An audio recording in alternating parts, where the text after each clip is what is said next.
My name is Joe. I am part of the Australian Indigenous Arunda people located in Alice Springs, and this is a story about my ancestors prior to the British settlement, so before 1788. My cultural happy people, who engaged in various Indigenous traditional stuff, like corroboree, artwork, hunting and gathering and that.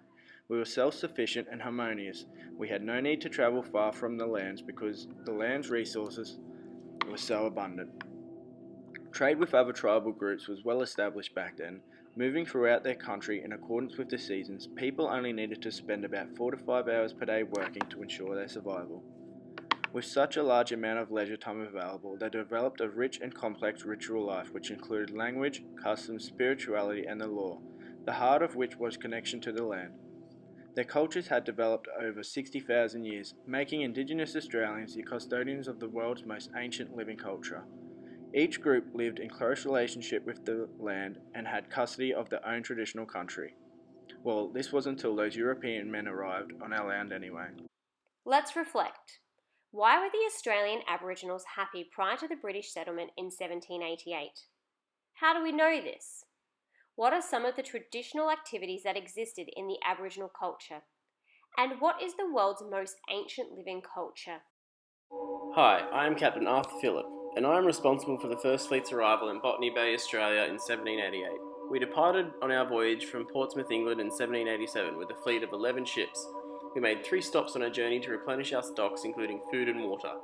We stopped at the Canary Islands, Rio de Janeiro, and the Cape of Good Hope in Africa. All of our ships reached our final destination by the 20th of January, 1788.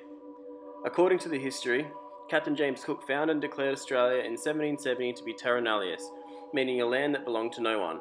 However, it was to my surprise that there were inhabitants on the shore of Botany Bay upon our arrival.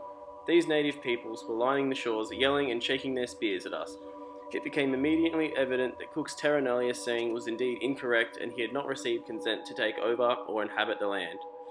These inhabitants seemed curious of our arrival, however, and after observation, it was deemed that although they fished, hunted, and harvested food from the surrounding areas, they did not have established living and moved throughout the country in accordance with the seasons. I deemed this wasn't a type of settlement in one area, therefore I proceeded with our original plan of colonisation of Australia. It was evident that Cook's overview of Botany Bay did not live up to the expectations of providing a safe establishment, based on the shallow waters and imminent feeling of being unprotected from attacks from foreign powers and the local natives. However, my mission for this voyage was to establish a penal colony and take control of settlement in Australia, so we sought out new waters north of Botany Bay. We discovered Port Jackson 12 kilometres north, and this area was to be an excellent site for the colony, with offer of sheltered anchorages and included fresh water and fertile soil. The first act of land ownership came in on the 26th of January 1788. We celebrated and marked our arrival with a flag ceremony on the shores of Sydney Cove. Let's reflect. Who was the captain of the First Fleet? What year did the First Fleet arrive in Australia? How many boats were in the fleet? How many stops did they make to take on supplies? Was the captain of the First Fleet surprised to see native people on arrival in Australia? What was the name of the new location that the captain of the First Fleet found? And why did he deem it to be a better place? Life for the Aboriginal people changed after the Europeans arrived. They brought new food, new clothes, and they lived differently to us as well.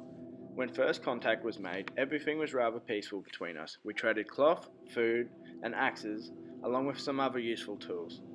Eventually, the Aboriginal people realised that the Europeans were taking advantage of them and disrupting the land. They were doing this by taking far too much food and chopping down far too many trees to build crops for their plants and to build permanent houses for themselves to live in. The Pumulway of the Bidjigal clan led a resistance against the European settlement on Aboriginal land. This was the start of many years of conflict between Aboriginal and European people. As the years went on, more ships came with even more people, which meant more Aboriginal land was cleared and more houses were built. The worst thing that the Europeans brought to Australia with them was their diseases.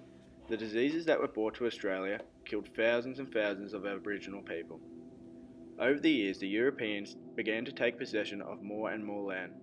They were not taking our right to the land into consideration, even though our people have occupied the land for over 60,000 years. This is an issue that is still controversial today. Modern Aboriginal people are still fighting over the ownership of the land that was taken from them. Let's reflect. What was traded between the Aboriginal people and the Europeans?